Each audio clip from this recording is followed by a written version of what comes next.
नमस्कार दोस्तों, एक बार फिर से बहुत बहुत स्वागत है आप सभी का मेरे YouTube channel AYT India academy पर। अगर मुझे मेंटेनेंस डिपार्टमेंट की आउटपुट अगर मेजर करनी है तो वो मैं किस चीज से कर पाऊंगा।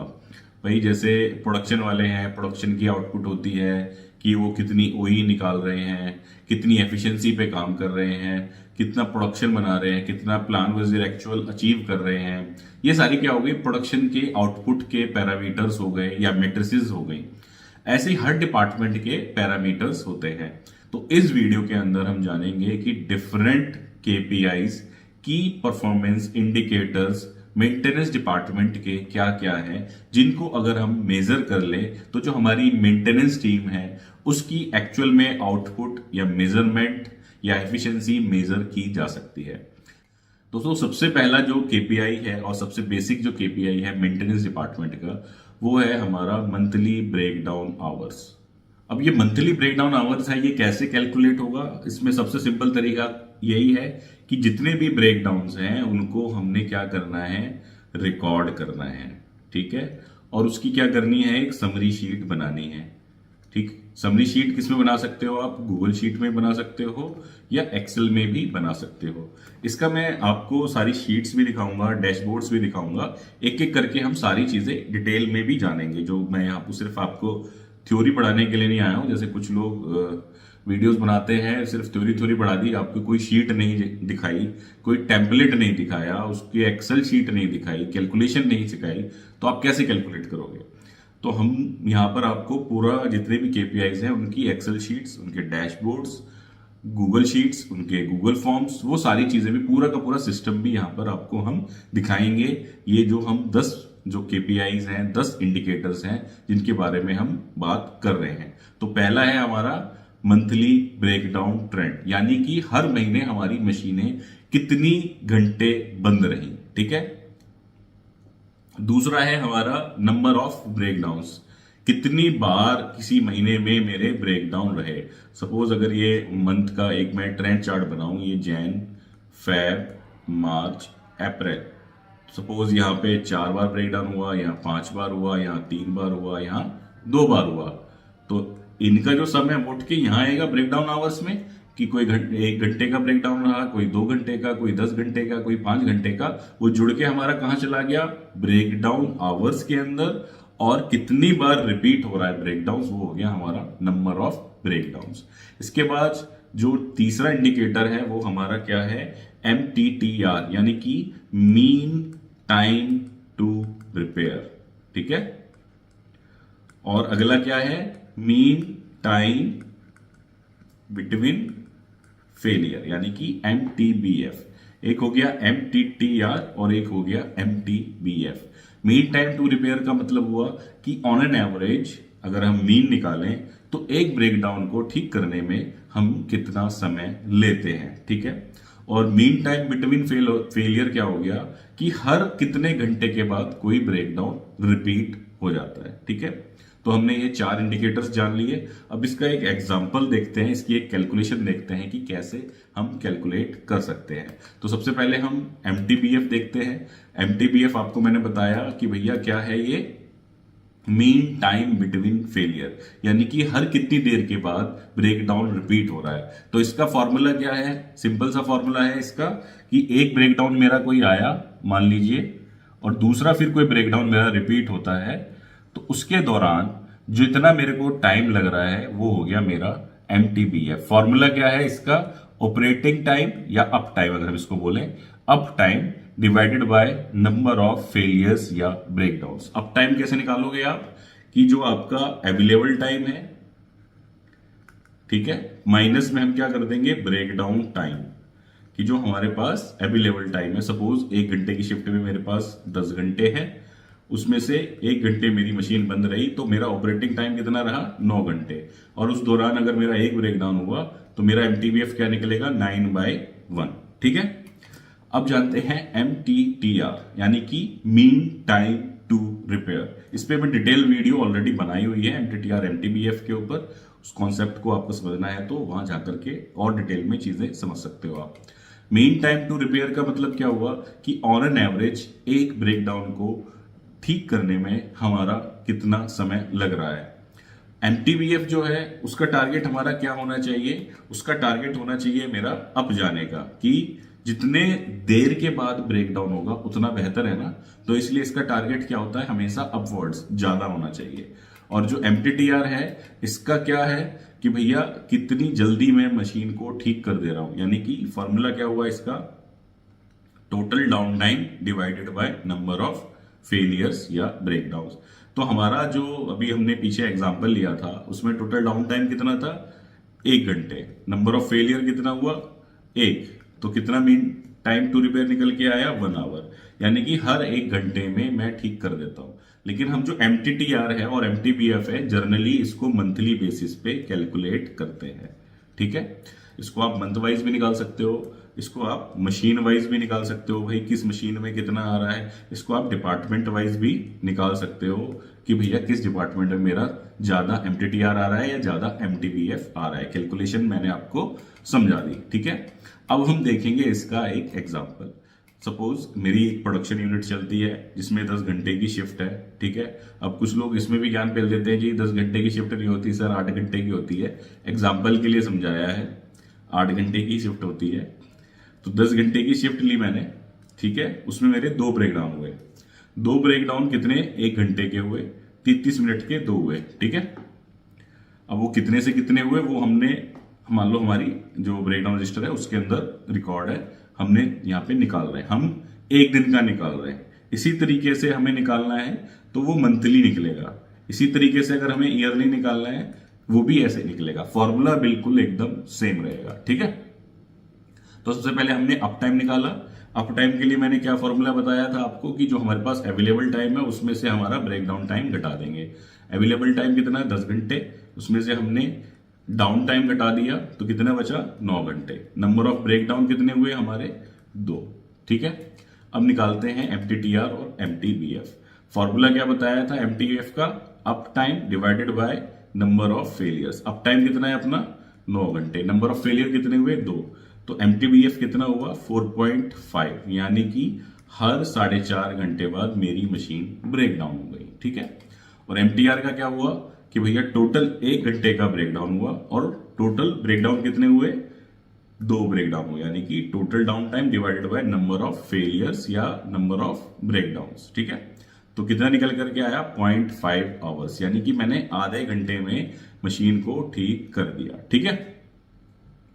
अब मान लो कि अगर ये मेरा महीने का डेटा होता, फॉर एग्जांपल उदाहरण दे रहा हूं, इसमें कोई कैलकुलेशन नहीं है, कि 10,000 घंटे मेरे पास पूरे महीने में अवेलेबल थे सारी मशीनों के निकाल मिला कर करके, उसमें से 1000 घंटे मेरे ब्रेकडाउन हो गए, ठीक है। तो कितने बचा मेरा अप टाइम, अप टाइम बचा मेरा 9000, ठीक है। और टोटल जो ब्रेकडाउन हुए वो मान लो 90 ब्रेकडाउन हुए, ठीक। तो 90 से हम इसको जब डिवाइड करेंगे तो क्या निकल के आएगा 100, कितना निकल के आएगा 100, कि हर 100 घंटे बाद क्या हुआ मेरी मशीन ब्रेक डाउन हो गई। और इसी तरह से मैंने पूरे महीने का MTTR निकालना है तो क्या होगा 1000 जो टोटल डाउन टाइम है डिवाइडेड बाय 90 से कर दूंगा, तो मेरा जितना इसको डिवाइड करने के बाद आएगा वो मेरा क्या हो जाएगा मीन टाइम टू रिपेयर। इसी तरीके से साल का निकालना है साल का निकल जाएगा, किसी डिपार्टमेंट का निकालना है उस डिपार्टमेंट की ऐसी समरी बनाकर निकाल लेंगे, किसी सेक्शन का निकालना है ऐसे निकाल लेंगे, कोई स्पेसिफिक टाइप की मशीन का निकालना है इसी तरीके से कैलकुलेट होगा, ठीक है। अब हम चलते हैं अपने अगले जो इंडिकेटर्स है उस पर जाने से पहले आप लोगों को एक जानकारी देनी है। हमारा जो YouTube है, YouTube के ऊपर हमारा मेंबरशिप प्रोग्राम आ गया है। अगर आप YouTube चैनल खोलोगे तो उसमें आपको यहाँ पर ज्वाइन बटन दिखाई देगा। इस ज्वाइन बटन पे आप जब जाते हो तो आप यहाँ पे जब क्लिक करेंगे तो आपकी कुछ पेमेंट के लिए आपसे पूछेगा। अगर वो आप सब्सक्रिप्शन लेते हो तो आपके पास बहुत सारी ऐसी वीडियोस जो हमने इसमें फ्री कंटेंट के अंदर नहीं डाली हैं वो आपकी खुल जाएंगी और आप हमारे एक मेंबर बन जाओगे, ठीक है। इसके अलावा हमारा YouTube के ऊपर एक चैनल है AYT इंडिया अकेडमी, उसको भी आप सब्सक्राइब कर सकते हो। लिंक मैंने डिस्क्रिप्शन में डाल दिया है। वहां पर हम कंप्यूटर एजुकेशन जैसे कि एक्सेल, गूगल शीट ये सारी चीजें सिखाते हैं। और हमारा जो AYT इंडिया अकेडमी ऐप है प्ले स्टोर के ऊपर अवेलेबल है। आप सर्च करेंगे प्ले स्टोर पे AYT इंडिया अकेडमी, तो इस तरीके से आपको ऐप मिलेगा। आप उसको डाउनलोड करके इंस्टॉल करके वहां से जो हमारे डिफरेंट कोर्सेज हैं वो आप पा सकते हो।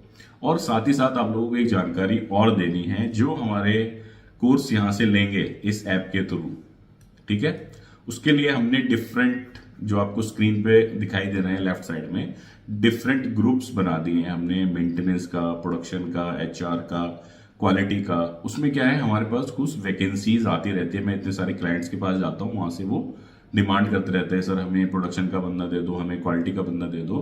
तो मैं उसमें क्या करता हूँ, टाइम टू टाइम जो है वैकेंसीज वगैरह और भी इंफॉर्मेशन डालता रहता हूँ। लेकिन उसमें एक्सेस उन्हीं को मिलेगा जो हमारे जो AYT इंडिया अकेडमी ऐप के थ्रू कोर्स बाय करेंगे, ठीक है। इसके अलावा जो उसमें कोई जॉब हम डालते हैं, कोई प्लेसमेंट की जो सर्विस है, उसका कोई अलग से कोई चार्ज नहीं है, वो फ्री ऑफ कॉस्ट है। सिर्फ आपको क्या करना है, हमारा जो AYT इंडिया अकेडमी ऐप है उससे जो भी, जिससे रिलेटेड आप कोर्स लोगे, अगर मेंटेनेंस से रिलेटेड लोगे तो आपको मेंटेनेंस के ग्रुप में ऐड कर दिया जाएगा, प्रोडक्शन से रिलेटेड लोगे तो आपको प्रोडक्शन के ग्रुप में भी ऐड कर दिया जाएगा। दोस्तों अब चलते हैं वीडियो की तरफ आगे। तो हमने अभी तक 4 जो हमारे इंडिकेटर्स हैं वो जान लिए। 4 इंडिकेटर्स क्या थे हमारे, मंथली ब्रेकडाउन कितना हो रहा है, नंबर ऑफ ब्रेकडाउन कितने हैं, MTTR और MTBF। अब रह गए 6 इंडिकेटर्स, उनको जानते हैं और उसके बाद हम जो शीट है और जो डैशबोर्ड है उसको देखेंगे। दोस्तों छठा इंडिकेटर है हमारा प्रिवेंटिव प्लान वर्सेस एक्चुअल। 7वां इंडिकेटर है हमारा इक्विपमेंट अप टाइम। 8वां इंडिकेटर है हमारा, सॉरी 5वां है हमारा प्रिवेंटिव प्लान वर्सेस एक्चुअल। छठा indicator equipment up time, then monthly maintenance cost, then energy cost, diesel gas consumption and cost, और लास्ट में है हमारा पावर फैक्टर। तो ये टोटल 10 इंडिकेटर्स हैं। अब एक एक करके इनको डिटेल में भी जानेंगे। तो सबसे पहले हमने जाना क्या, preventive maintenance compliance. Preventive maintenance compliance का मतलब क्या है कि हमने, मान लो अगर मैं किसी स्पेसिफिक मंथ की बात करूं, अगर ये सितंबर 2024 मंथ है या अगस्त ले लिया मैंने, या भाई अगस्त महीने की अगर मैं बात कर लूं, तो उसमें हमने मान लो 10 मशीनें प्लान करी थी, ठीक है। कितनी मशीनें प्लान करी थी, 10। और एक्चुअल में मंथ के एंड में 10 हुई, 8 हुई, 9 हुई। मान लो किसी कारणवश नहीं हो पाई, हमारी 8 मशीनें हुई, तो इसको कैसे निकालेंगे, एक्चुअल में कितनी प्रिवेंटिव हुई और प्लान कितनी थी। तो ये हो गया हमारा 80% कंप्लायंस हो गया। तो इस तरीके से हमको इसको मंथली बेस पे मॉनिटर करना है कि हम कितने % जो है प्लान वर्सेस एक्चुअल के हिसाब से कंप्लायंस कर रहे हैं, किसका, PM अडेरेंस का। ये किस लिए चाहिए कि हमें ये पता चलता रहे कि भाई हम जो PM कर रहे हैं उसको हम टाइमली कर भी पा रहे हैं, नहीं कर पा रहे। मान लो किसी महीने में डाउन गया तो हम उस पर देखें ना किस कारण से गया, कि प्रोडक्शन से मशीन नहीं मिल पाई, हमारे पास स्पेयर पार्ट मौजूद नहीं थे, या हमने जो है प्लान ही ढंग से नहीं किया। तो इससे हमारा जो है कंप्लायंस पता चलता है PM अडेरेंस का। देन है हमारा equipment up time. Equipment up time को आप एबिलिटी जो बोलते हो, अवेलेबिलिटी एक तरीके से वो भी बोल सकते हैं हम इसको, एबिलिटी %। ये कैसे निकलेगा कि भैया अप टाइम कितना था टोटल और अवेलेबल शिफ्ट टाइम कितना था किसी भी शिफ्ट में। सपोज जैसे अभी हमने वहां देखा कि भैया शिफ्ट थी 10 घंटे की, अप टाइम था 9, तो कितना हुआ, इसको अगर इनटू कर देंगे तो 90% हमारा जो इक्विपमेंट है उसका अप टाइम था, ठीक है। इससे हमें क्या पता चल रहा है कि हम मशीन को प्रॉपरली यूटिलाइज कर पा रहे हैं या नहीं कर पा रहे। इसमें जो अप टाइम जो लेंगे हम सिर्फ मेंटेनेंस से रिलेटेड ही लेंगे, कि भाई जो मेंटेनेंस की वजह से अगर मशीन मेरी डाउन है वही लेना है इसके अंदर। ये नहीं कि मैन पावर नहीं है, मटेरियल नहीं है, वो भी इसमें घुसेड़ दिया। अदरवाइज क्या है कि हम फिर मेंटेनेंस की मैट्रिक्स नहीं, हम पूरी प्रोडक्शन मेंटेनेंस सबकी मिला के चेक कर रहे हैं। तो हमने सिर्फ इसके अंदर क्या डालना है, ड्यू टू ब्रेकडाउन अगर मशीन मेरी खड़ी है वो लेकर के चलना है, और हमने इक्विपमेंट का अप टाइम निकालना है % में, ठीक है। और उसको भी हमने मंथली मॉनिटर करना है, ग्राफ बनाने उसके भी कि भाई मेरा अप टाइम क्या चल रहा है, किसी महीने में घट तो नहीं रहा, बढ़ तो नहीं रहा। इसको हम किस में लेकर के जाएंगे, KPI डैशबोर्ड में, और MRM के अंदर हम ले जाकर के इसको रिव्यू करेंगे। कौन रिव्यू करेगा इसको, टॉप मैनेजमेंट रिव्यू करेगी, या प्लांट हेड जो है वो रिव्यू। देन आ गया हमारा मंथली मेंटेनेंस कॉस्ट। ये सबसे क्रिटिकल इंडिकेटर है कि जो हम मेंटेनेंस कर रहे हैं उस पे भैया हमारा खर्चा कितना हो रहा है। उस सारे के सारे हेड का हमें हिसाब रखना है। कुछ हेड्स मैंने यहाँ डालने की कोशिश करी है। जैसे सबसे पहला है स्पेयर पार्ट। स्पेयर पार्ट क्या है? जैसे कोई मशीन खराब हुई, उसकी बेल्ट टूट गई, उसकी मोटर खराब हो गई, तो उनको ठीक करने में जो मेरा खर्चा आ रहा है, सपोज स्पेयर पार्ट में मेरे कितने लगे, 1,000 रुपए लगे, तो मैंने यहाँ डाल दिया 1,000। देन है हमारा मैन पावर कॉस्ट, की मैन पावर कितनी लग रही है हमारी मेंटेनेंस की। ठीक है, इसके अंदर हम पूरी की पूरी जो हमारी मेंटेनेंस टीम है उसका एक डेटा लेंगे एचआर डिपार्टमेंट से कि भाई हमने कितनी तनख्वाह दी पूरी मेंटेनेंस डिपार्टमेंट में। देन मैंने कंज्यूमेबल कॉस्ट लेनी है, जो टूलिंग वगैरह लगती है, ग्राइंडर ग्राइंडर, जो कि कहीं नहीं जिनका हिसाब किताब होता, जो ऐसे ही खर्चे में चलते रहते हैं, वो हमने यहाँ पर हिसाब जोड़ना है। अगर हम एनुअल मेंटेनेंस कॉन्ट्रैक्ट देते हैं किसी थर्ड पार्टी को कि भाई मेरी मशीनें आकर के ठीक कर दो, उसका हमने आपको एएमसी दे रखा है, तो वो कॉस्ट यहाँ पर आएगी। थर्ड पार्टी अगर हम बाहर से किसी सर्विस इंजीनियर को बुला रहे हैं, वो कॉस्ट यहाँ पर आएगी। डाउन टाइम की वजह से जो लॉस हो रहा है वो कॉस्ट यहाँ पे आएगी, तब जाके मेरी टोटल मेंटेनेंस कॉस्ट निकलेगी। और इसको भी हमने क्या करना है, महीने के महीने हमने मॉनिटर करना है ग्राफ के फॉर्म में कि मेरा ये घट रहा है या बढ़ रहा है। अब दोस्तों जो सबसे आखिरी इंडिकेटर्स हैं वो है हमारे एनर्जी से रिलेटेड, जिसके अंदर हमारा इलेक्ट्रिसिटी है, जिसके अंदर हमारा डीजल है, जिसके अंदर हमारा पीएनजी है, और जिसके अंदर हमारा पावर फैक्टर भी आ जाता है। तो इसके अंदर क्या क्या हम कवर करेंगे, सबसे पहले है यूनिट किलोवाट एम्पियर आवर में और केवीएएच में। ठीक है, जो बिल आता है वो केवीएएच के हिसाब से आता है, इसलिए दोनों को मॉनिटर करना जरूरी है। वो हम यहाँ पे डेली के डेली रिकॉर्ड करेंगे, उसकी मंथली समरी बन जाएगी, और जो बिल आएगा उससे भी रिकॉर्ड करेंगे। मशीन वाइज हम मीटर्स लगा सकते हैं या सेक्शन वाइज मीटर्स लगा सकते हैं कि किस डिपार्टमेंट में मेरी ज्यादा बिजली की खपत हो रही है या किस मशीन पे मेरी ज्यादा बिजली खा रही है। देन है मेरी टोटल इलेक्ट्रिसिटी कॉस्ट, निकल करके आ गए पूरे महीने में मेरा बिजली में कितना खर्चा हुआ है। कहां से लेंगे, जो हमारा मंथली बिल आता है ये वहां से हम लेंगे।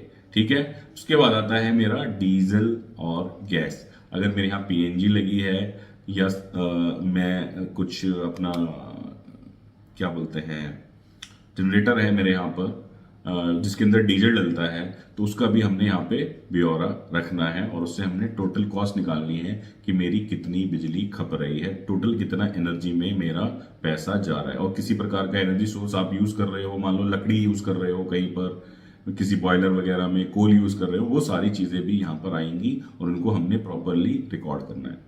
देन है पावर फैक्टर। पावर फैक्टर क्या होता है कि जो हमारी एक्चुअल पावर है यानी कि KWAH और जो थियोरेटिकल पावर है KVAH, इसका एक रेशियो होता है जो हमारा 0.9998 आना चाहिए। जितना ये टुवर्ड्स 1 होगा उतना कंपनी को कम नुकसान है।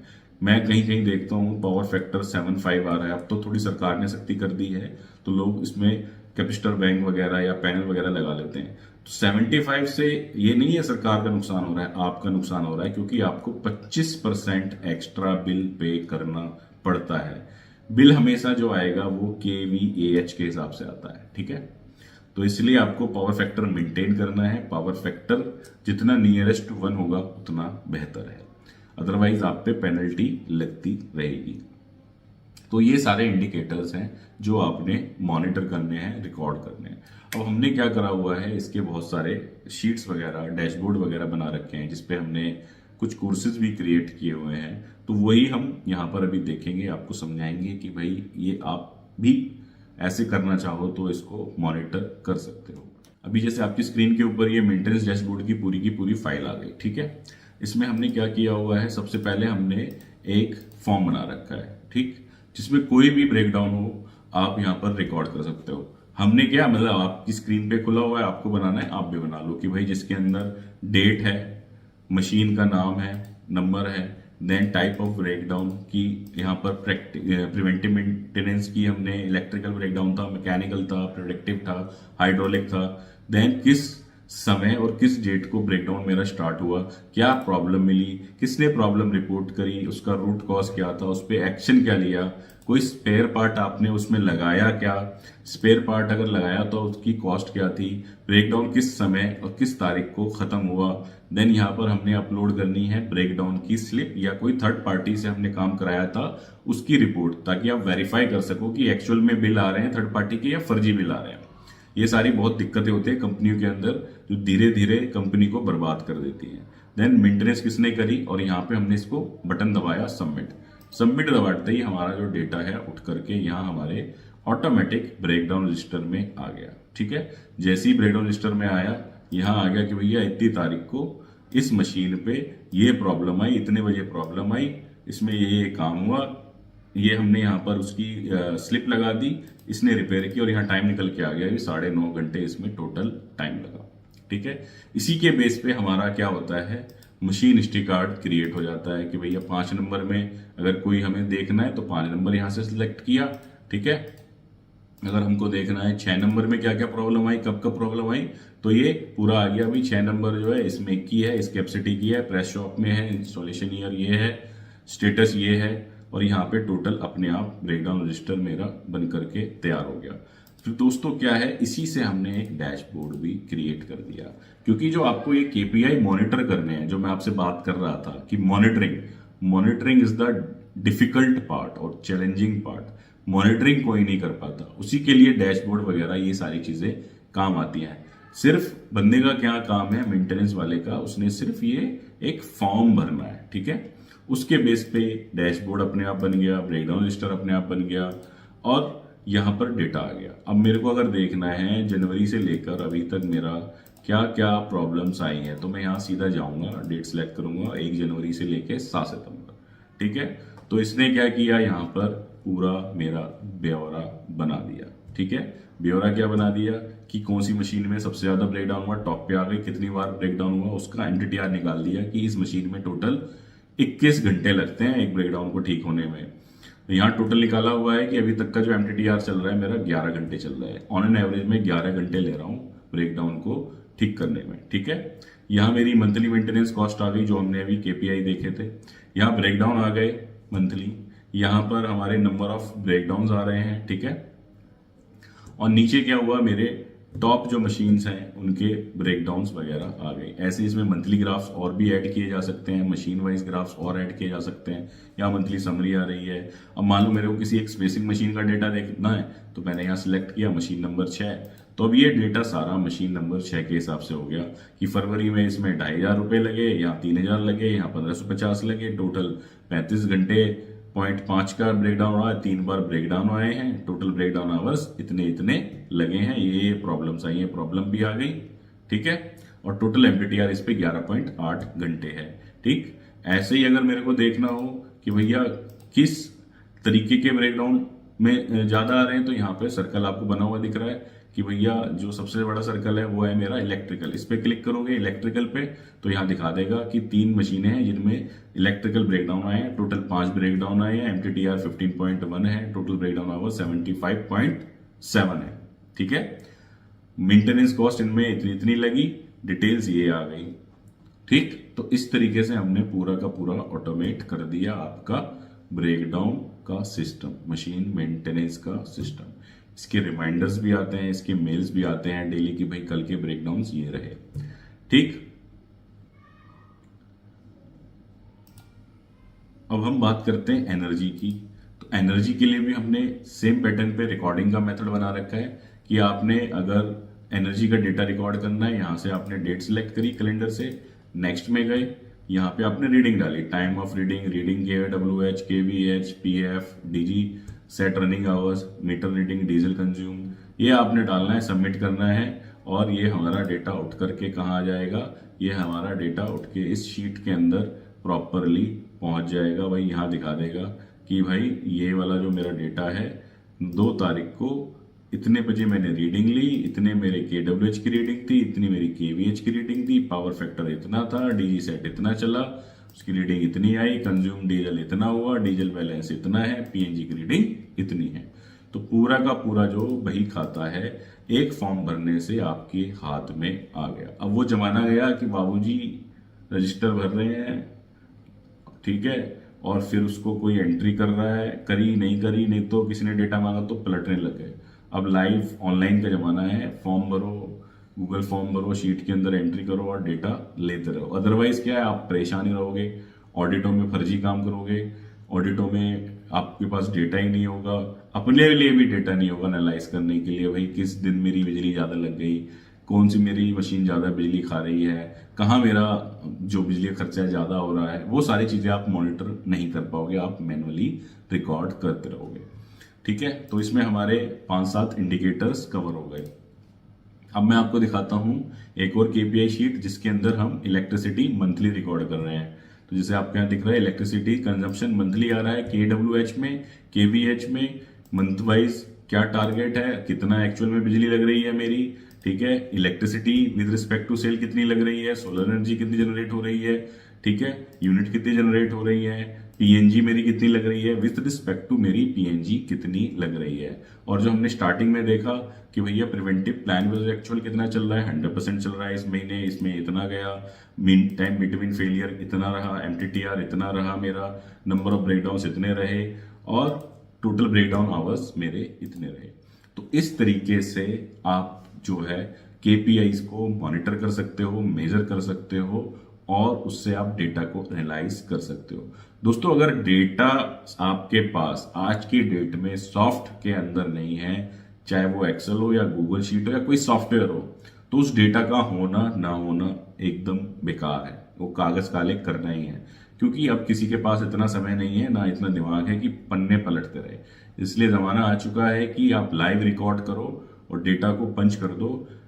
कंप्यूटर की अगर आप ब्रेकअप करो तो उसमें शब्द निकलता है कंप्यूट, यानी कि उसको करने का, कंप्यूट करने का जो काम है वो कंप्यूटर का है, बंदे का नहीं है। आपने एक बार सिस्टम बना दिया, आपने एक बार छोटा मोटा सॉफ्टवेयर डेवलप कर लिया या डैशबोर्ड इस तरीके से डेवलप कर दिए, बस आपका काम है डेटा डालना। दिमाग जो कैलकुलेशन में हम टाइम वेस्ट करते हैं, मान लो साहब ने बोला यार मेरे को टॉप ब्रेकडाउन निकाल के दो किस मशीन पे है, बाबूजी अभी निकालता हूँ, 2 दिन तक वो डेटा चढ़ाता रहेगा, फिर उल्टे सीधे दिमाग लगाएगा, अपने डेटा निकाल करके उल्टा सीधा ले जाके साहब के सामने रख देगा। वहीं अगर वह पर्सन रियल टाइम अपना डेटा अपडेट करता रहे, चाहे एक्सेल शीट में रोजाना चढ़ा दे या गूगल फॉर्म गूगल शीट के थ्रू चढ़ा दे, और ये इस तरीके के डैशबोर्ड्स वगैरह हो, तो किसी भी ओनर को देखना है, प्लांट हेड को देखना है, कितना 1 मिनट का काम है, बटन दबाना है, सारा डेटा हाथ में आ जाएगा। तो दोस्तों, उम्मीद है वीडियो आप लोगों को पसंद आई होगी। अगर आपको ये जो शीट्स मैं आपको दिखा रहा था, गूगल फॉर्म्स और ये सारी चीजें अगर ये सीखनी है, समझनी है, कैसे बनानी है, तो उसके लिए हमने एक मेंटेनेंस का कोर्स बना रखा है। आपको लिंक डिस्क्रिप्शन में दिख जाएगा, वहां से जाकर के आप बाय कर सकते हो। अदरवाइज आपको हमारी ऐप में आना है, वहां डालना है मेंटेनेंस डैशबोर्ड कोर्स, ठीक है, वहां से भी जाकर के आप कोर्स को परचेज कर सकते हो। इसी के साथ समाप्त करेंगे वीडियो को। धन्यवाद।